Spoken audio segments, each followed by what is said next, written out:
فرمایا ومن نعمرہ ننکسہ فی الخلق، جس کو ہم عمر دیتے ہیں لمبی اس کو پھر پلٹا دیتے ہیں، واپس پھیر دیتے ہیں، فی الخلق اسی خلق میں، پیدائش میں۔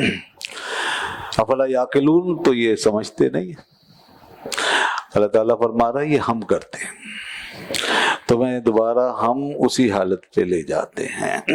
انسان کے سیل بنتے ہیں بگڑتے ہیں، بنتے ہیں بگڑتے ہیں، ہر وقت ٹوٹ پھوٹ ہو رہی ہے، کنسٹرکشن بھی ہو رہی ہے، ڈسٹرکشن بھی ہو رہی ہے، لیکن جب تک وہ چاہتا ہے بننے والے سیل بنتے رہتے ہیں، اور پھر اس کے بعد جب ریٹرن ہونے والا معاملہ ہوتا ہے تو بننے والے کم ہو جاتے ہیں، بگڑنے والے زیادہ ہو جاتے ہیں، یعنی کنسٹرکشن کم ہونا شروع ہو جاتی ہے اور ڈسٹرکشن جو ہے وہ زیادہ ہونے لگتی ہے۔ یہ ہے بڑھاپا بس، اور اربوں سیلوں کا یہ سلسلہ ہوتا ہے ہر وقت، اربوں کھربوں سیل جو ہمارے اندر، اللہ کی شان ہے، اسی کے کنٹرول میں یہ ساری باریکیاں، وہی جانتا ہے، ورنہ اتنی کیلکولیشن کون کرے کہ اس کو کہاں تک کنسٹرکشن میں رکھنا ہے اور کہاں سے ڈسٹرکشن کو پھر غالب کرنا ہے، اسی کی شان ہے۔ وہ فرما رہا ہے ہم کرتے ہیں، اور پھر دیکھیں جب وہ کرتا ہے اپنے اصول کے تحت، اپنے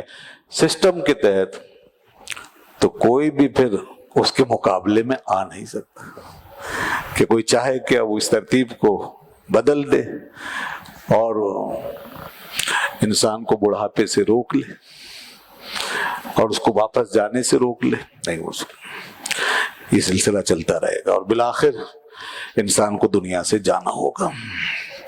اللہ کی نشانیاں ہیں سب۔ کسی نے خوب کہا ہم تو غافل رہتے ہیں اصل میں، اور ان چیزوں پہ غور کرنے کی عادت ہی نہیں ڈالتے۔ جب بچپن سے سنیں گے نا ان چیزوں کو شروع سے، یا ایک لمبا عرصہ اس میں گزاریں گے، تو پھر اس کا احساس پیدا ہوگا، پھر اس کی یاد پیدا ہوگی، پھر خود بخود ذہن ادھر جائے گا کہ ہے کوئی ہمیں کنٹرول کرنے والا اور ہمیں چلانے والا۔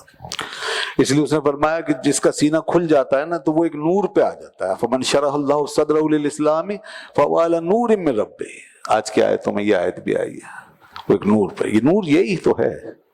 جب انسان اندر سے پریپیئر ہو جائے کہ ہاں مجھے اللہ تعالیٰ کی ذات دیکھ رہی ہے اور چلا رہی ہے، اور مجھے کیا، یہ پوری کائنات اسی کے اشارے پہ چل رہی ہے۔ اس لیے سورہ یاسین کے آخر میں یہ آیت بھی، اور یہ کئی جگہ آئی ہے اس طرح کی آیت، انما امرہ اذا اراد شیئا ان یقول له کن فیکون۔ کوئی چیز بھی ایسی نہیں ہے کہ جس کے لیے وہ یہ نہ کہتا ہو جا تو وہ ہو جاتی، بس یہ اس کا اشارہ ہے، ہو جا ہو جاتی ہے۔ ایسا ہو نہیں سکتا کہ وہ کہے ہو جا اور وہ چیز نہ ہو۔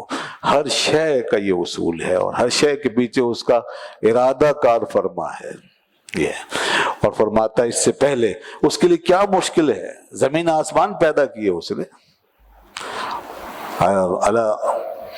بقادر علی یخلق مثلہم، تو کیا وہ قادر نہیں ہے اسی کی مثل پیدا کرنے پر؟ بھلا وہو الخلاق العلیم، تو کیوں نہیں، وہی سب سے بڑا پیدا کرنے والا خلاق ہے، سب سے زیادہ پیدا کرنے والا، العلیم، اور سب کچھ جاننے والا۔ تو انسانوں کی مثل وہ پیدا نہیں کر سکتا، دوبارہ پیدا نہیں کر سکتا؟ کر سکتا ہے۔ جب پہلی دفعہ زمین آسمان اور یہ انسان سب بنا سکتا ہے تو دوبارہ بھی اٹھا سکتا ہے۔ دراصل کافروں کو یہی بات تو سمجھانی تھی کہ تم ان باتوں کو کیوں نہیں مانتے کہ تم دوبارہ اٹھائے جاؤ گے، اور ایک دن آئے گا تم سب جمع کیے جاؤ گے۔ پوری دنیا میں آج کفار و مشرکین جو اپنی کفر پر اڑے رہتے ہیں، ان کے اندر سب سے بڑی جو کمزوری ہوتی ہے وہ یہی کہ ان کا عقیدہ آخرت درست نہیں ہوتا۔ عقیدہ آخرت بہت اہم چیز ہے۔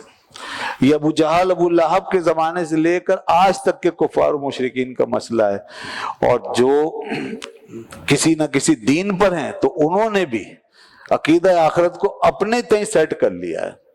مثلا یہود و نصارہ نے جنت کا اپنا تصور بنا لیا ہے، ہندوؤں نے اپنا ایک تصور بنا لیا، تو بگاڑ دیا۔ اس لیے وہ دین جو اسلام جو پیغام دیتا ہے وہ اس کو سمجھتے نہیں ہے پھر وہ اس کو۔ تو اگر وہ اپنے عقیدہ آخرت کو چھوڑ کر کے اور اس دین کے عقیدہ آخرت کو سمجھ لیں جو کچھ اللہ نے قرآن میں بیان فرمایا ہے تو ان کی آنکھیں کھل جائیں اور ان کے دماغ کے دریچے روشن ہو جائیں، جو جیسا کہ یہاں پہ ارشاد فرمایا تم سب ایک دن آئے گا کہ قبروں سے ایک دم اٹھ جاؤ گے۔ وَيَقُولُونَ مَتَىٰ هَٰذَا الْوَعْدُ إِن كُنتُمْ صَادِقِينَ، وہ یہ کہتے ہیں کہ یہ وعدہ کب پورا ہوگا اگر تم سچے ہو تو۔ نبیوں سے کہتے تھے تم سچے ہو تو تمہارا وعدہ کب پورا ہوگا؟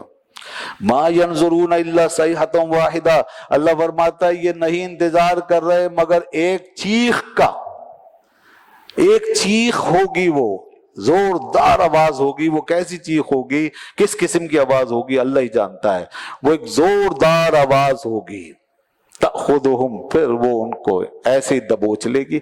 وہم یخصمون، اور یہ جھگڑتے رہ جائیں گے۔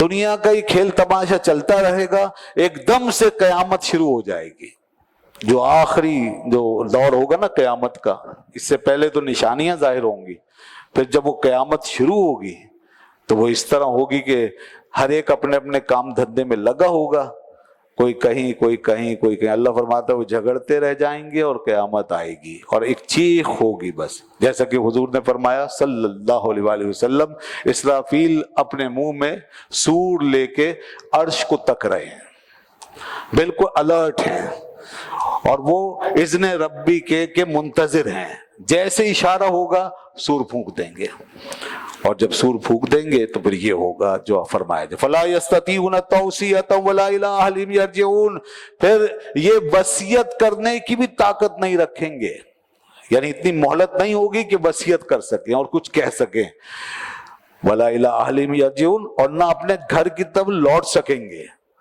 جب باہر کوئی حادثہ ہو جاتا ہے تو آدمی کو سب سے پہلے گھر یاد آتا ہے، اللہ فرماتا ہے اس وقت کوئی اپنے گھر واپس نہیں آ سکے گا، وہ وہیں رہ جائے گا۔ وَنُفِخَ فِي الصُّورِ، اور پھر سور جب پھونکا جائے گا فَإِذَا هُم مِنَ الْأَجْدَاثِ إِلَىٰ رَبِّهِمْ يَنْسِلُونَ، اب وہ جو نیچے چلے گئے زمین کے ان کا نمبر کب آئے گا؟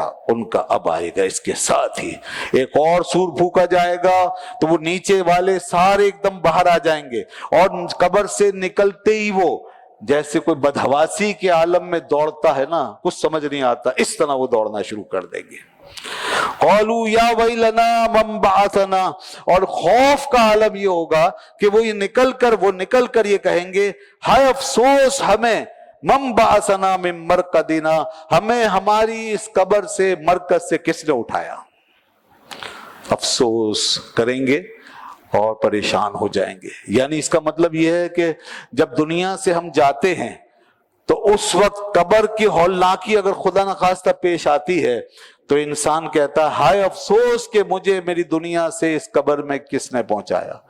تو ایسے لوگوں کے لیے دنیا سے زیادہ قبر ہولناک ٹھہری، اور اس کے بعد جب وہ قبر سے اٹھیں گے جو قرآن فرماتا ہے، تو چونکہ قیامت قبر کی زندگی سے بھی زیادہ ہولناک ہوگی تو وہ وہاں جا کر کے پھر وہ ہولناکی دیکھ کر کہیں گے افسوس کہ ہمیں ہماری قبر سے کس نے نکالا اور کیوں نکالا۔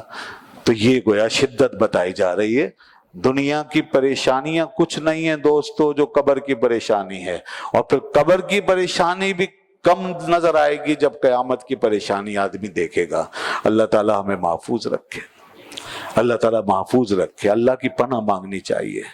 یہ کوئی آسان چیز رہی، بہت مشکل وقت ہے یہ ہر ایک کے لیے۔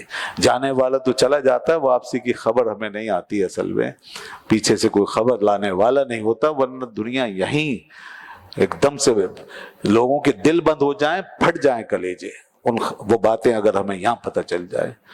اللہ کے نبی صلی اللہ علیہ وسلم فرمایا کہ اگر مجھے اس بات کا خوف نہ ہوتا کہ تم مردے دفنانا چھوڑ دو گے تو میں اللہ سے دعا کرتا کہ میری امت کو وہ آواز سنا جو قبروں سے بلند ہوتی ہے۔ تم وہ آواز سنتے تو مجھے یہ ڈر ہے کہ کہیں تم مردے اپنے دفنانا چھوڑ دو گے، وہ اتنی وحشتناک عذاب ہے، اتنی وحشتناک آواز ہے۔ تو یہ ہوگا قیامت کے دن کہ پھر اس کے بعد اٹھ کر جب وہ بھاگیں گے تو کہتے جائیں گے کس نے ہمیں اٹھا دیا، من مرقدنا ھذا ما وعد الرحمن، یہ ہے وہ جو رحمان نے وعدہ کیا تھا۔ یہ وعدہ جو قرآن میں ہم پڑھتے ہیں یہ ہے وہ وعدہ، پھر وہ دکھا دے گا۔ وصدق المرسلون، اور یہ ہے وہ چیز جو رسولوں نے سچی سچی بتائی تھی، یہ رسولوں کا سچ ہے۔